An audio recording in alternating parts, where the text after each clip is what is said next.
Son of Bihar कहे जाने वाले मनीष कश्यप, भोजपुरी के पावर स्टार कहे जाने वाले पवन सिंह और भोजपुरी के ही स्टार गुंजन सिंह ने चुनाव लड़ने का ऐलान कर दिया है। वहीं बीजेपी की दूसरी लिस्ट भी जारी हो गई है और बीजेपी के दूसरी लिस्ट में ना तो पवन सिंह का नाम है, ना तो गुंजन सिंह का नाम है और ना ही मनीष कश्यप का नाम है। और इसी के साथ जैसे ही बीजेपी की दूसरी लिस्ट जारी होती है और मनीष कश्यप निर्दलीय चुनाव लड़ने का ऐलान कर देते हैं, वैसे ही मोतिहारी के सांसद राधा मोहन सिंह की आंखें छलक पड़ती है। और राधा मोहन सिंह जो कि मोतिहारी से वर्तमान में सांसद है, वो फपक फपक कर रोने लगते हैं, टिकट कटने पर रोने लगते हैं और वो तमाम बातें हम आपको बताने जा रहे हैं। वहीं खेसारी लाल यादव का टिकट पक्का हो गया है, छपरा से चुनाव लड़ने जा रहे हैं। सबसे पहले आप राधा मोहन सिंह का ये वीडियो देख लीजिए, उसके बाद हम आपको आगे की बात बताएंगे। मोतिहारी के भाई और बहनों,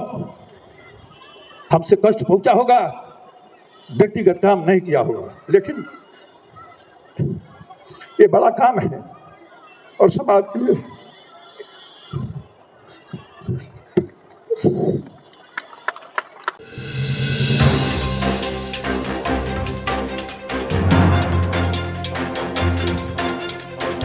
नमस्कार, मैं प्रिंस कुमार सिंह और आप देख रहे हैं पॉजिटिव इंडिया। अगर अभी तक आपने चैनल को सब्सक्राइब नहीं किया और हमारे फेसबुक पेज को फॉलो नहीं किया है तो अभी कर लीजिए, और जो लोग ऑलरेडी कर चुके हैं उन तमाम लोग को सहृदय धन्यवाद। अब वापस आते हैं अपनी खबर पर। आपने राधा मोहन सिंह का रोता हुआ वीडियो देख लिया होगा, जिसमें राधा मोहन सिंह फफक फफक कर रोते हुए दिखाई देते हैं। बीजेपी ने मोतिहारी से सांसद का टिकट काट दिया है। राधा मोहन सिंह सिटिंग सांसद थे, उनका टिकट कट चुका है और उनका दुख साफ साफ छलक पड़ा जब वह एक सभा को संबोधित कर रहे थे। और जैसे ही मनीष कश्यप ने चुनाव लड़ने का ऐलान कर दिया और मनीष कश्यप ने ताल ठोक कर कह दिया कि बीजेपी उन्हें टिकट दे अथवा ना दे, लेकिन वह निर्दलीय भी चुनाव लड़ेंगे। हम आगे आपको मनीष कश्यप की भी पूरी बात बताएंगे। उससे पहले आप ये जान लीजिए कि पवन सिंह ने, भोजपुरी के पावर स्टार पवन सिंह ने कैसे ऐलान कर दिया है। आपको बताते चले कि बीजेपी की पहली लिस्ट जारी होते ही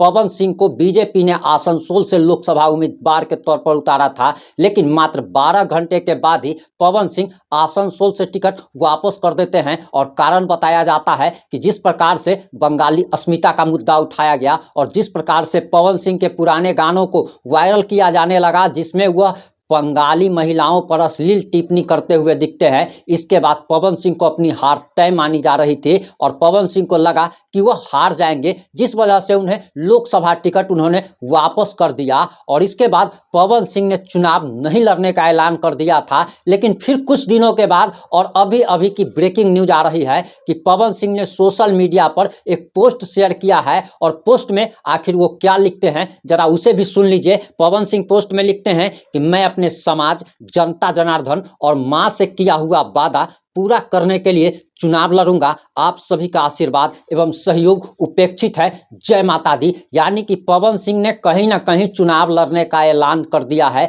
ऐलान जंग कर दिया है। और कहा जा रहा कि अगर बीजेपी उन्हें अपना उम्मीदवार नहीं बनाती है तो आरजेडी से उनकी बातचीत चल रही है और आरजेडी के टिकट पर वह आरा से चुनाव लड़ सकते हैं। आरा सीट से वर्तमान में सिटिंग सांसद आरके सिंह है और आरके सिंह ने साफ साफ ऐलान कर दिया है कि वह लोकसभा चुनाव लड़ेंगे तो आरा से ही लड़ेंगे। अब बीजेपी के लिए मुसीबत बन चुकी है और बीजेपी को समझ में नहीं आ रहा है कि आखिर पवन सिंह को कहां पर सेट किया जा सके, और पवन सिंह को सेट करने की कोई जगह नहीं मिल रही है। जिसके बाद पवन सिंह को भी समझ आ गया कि उन्हें बीजेपी से टिकट नहीं मिल सकता है। वह जहां से चुनाव लड़ना चाहते हैं वहां से उन्हें टिकट नहीं मिल सकता है। हालांकि बीजेपी ने उन्हें औरंगाबाद से टिकट देने की बात कही, लेकिन औरंगाबाद में भी बीजेपी के सिटिंग सांसद सुशील कुमार सिंह है और दरअसल उनका कहना है कि वह लोकसभा चुनाव 2024 का औरंगाबाद से ही लड़ेंगे। जिसके बाद पवन सिंह को समझ में आ गया कि इन्हें टिकट नहीं मिलने वाला और इसके बाद आरजेडी से इनकी बातचीत चल रही है। वहीं मनीष कश्यप के बारे में अब जरा जान लीजिए कि मनीष कश्यप के बारे में कहा जा रहा कि वह निर्दलीय चुनाव लड़ेंगे और मनीष कश्यप ने खुद अपने सोशल मीडिया साइट पर लाइव आकर के यह जानकारी दी कि वह निर्दलीय चुनाव लड़ेंगे। बीजेपी की दूसरी लिस्ट जारी हो चुकी है, लेकिन दूसरी लिस्ट में भी मनीष कश्यप का नाम नहीं है। मनीष कश्यप खुद को ठगा सा महसूस कर रहे हैं, उनके समर्थक खुद को ठगा हुआ महसूस कर रहे हैं और मनीष कश्यप ने आज से लगभग 1 महीने पहले एक मीडिया चैनल को इंटरव्यू देते हुए कहा था कि अगर उनके साथ विश्वासघात नहीं हुआ तो उन्हें बीजेपी से लोकसभा का टिकट जरूर मिलेगा। ऐसा लगता है कि बीजेपी के बड़े बड़े नेताओं से मिलना भी काम नहीं आया है और मनीष कश्यप ने अब निर्दलीय चुनाव लड़ने का मन बना लिया है। वहीं आपको बताते चले कि मनीष कश्यप के समर्थक चाहते हैं कि मोतिहारी या वाल्मीकि नगर से चुनाव लड़े और मनीष कश्यप ने भी अपने लाइव वीडियो में यह साफ साफ संदेश दे दिया है कि वो मोतिहारी से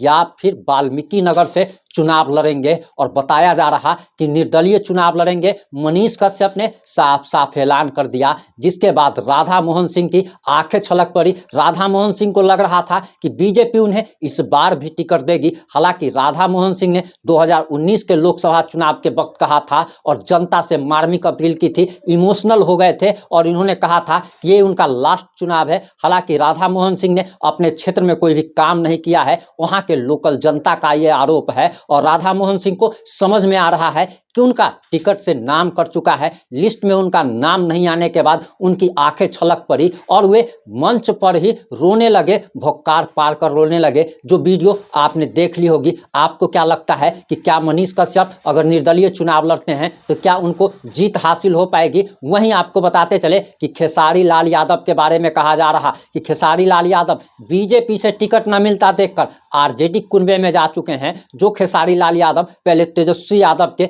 जंगल राज का विरोध कर रहा था, मोदी का जय जयकार कर रहा था, मोदी का गुणगान कर रहा था, वही खेसारी लाल यादव को जब बीजेपी से भाव नहीं मिलता है तब खेसारी लाल यादव तेजस्वी यादव से जाकर के मिलते हैं और बताया जा रहा कि खेसारी लाल यादव ने तेजस्वी यादव को छपरा सीट के लिए मना लिया है। आपको बताते चले कि छपरा सीट से इस बार तेजस्वी यादव की पत्नी राजश्री यादव के चुनाव लड़ने की चर्चा तेज हो चुकी थी और बताया जा रहा था कि तेजस्वी यादव की पत्नी राजश्री छपरा से लोकसभा चुनाव लड़ सकती है। खेसारी लाल यादव भी छपरा से चुनाव लड़ना चाहते थे और खेसारी लाल यादव की ये मनोकामना अब पूर्ण होने वाली है। आरजेडी के टिकट पर खेसारी लाल यादव छपरा से चुनाव लड़ने जा रहे हैं और आपको बताते चले कि आरजेडी का वहां पर आप कह सकते हैं कि वर्तमान में वहां पर बीजेपी के सांसद राजीव प्रताप रूढ़ी है। बीजेपी का गढ़ माना जाता है, आरजेडी का भी गढ़ माना जाता है, लेकिन अब देखना बाकी रहेगा कि बीजेपी और आरजेडी के टक्कर में यानी कि राजीव प्रताप रूढ़ी और खेसारी लाल यादव के टक्कर में बाजी कौन मारता है। वहीं भोजपुरी के एक स्टार हैं गुंजन सिंह, उन्होंने भी चुनाव लड़ने का ऐलान कर दिया है और उन्होंने निर्दलीय चुनाव लड़ने की घोषणा कर दी है, क्योंकि उनकी बात बीजेपी से चल रही थी, उनकी बात चिराग पासवान से चल रही थी और चिराग पासवान की ही पार्टी के सांसद अभी चंदन सिंह नवादा से है, नवादा से ही गुंजन सिंह चुनाव लड़ना चाहते हैं। और आपको बताते चले कि दरअसल गुंजन सिंह ने टिकट ना मिलता देखकर चुनाव लड़ने की इच्छा जाहिर कर दी है। हालांकि लोगों का कहना है कि ये तीनों से चारों उम्मीदवार, अगर चाहे वो पवन सिंह हो या फिर मनीष कश्यप हो या फिर गुंजन सिंह हो, ये लोग अगर निर्दलीय अगर चुनाव अगर लड़ते हैं तो इनको हार का सामना करना पड़ सकता है। आपकी इस मुद्दे पर क्या राय है? आप इस मुद्दे पर क्या सोचते हैं? अपनी प्रतिक्रिया देना मत भूलिएगा। क्या आपको भी लगता है कि ये लोग अगर निर्दलीय चुनाव लड़ेंगे तो हार जाएंगे? आपको क्या लगता है कि अगर ये निर्दलीय चुनाव लड़ेंगे तो क्या जीत जाएंगे? आप जो भी सोचते हैं, जैसा भी सोचते हैं, अपनी प्रतिक्रिया देना ना भूलें। जुड़े रहे हमारे साथ। जय हिंद, जय भारत।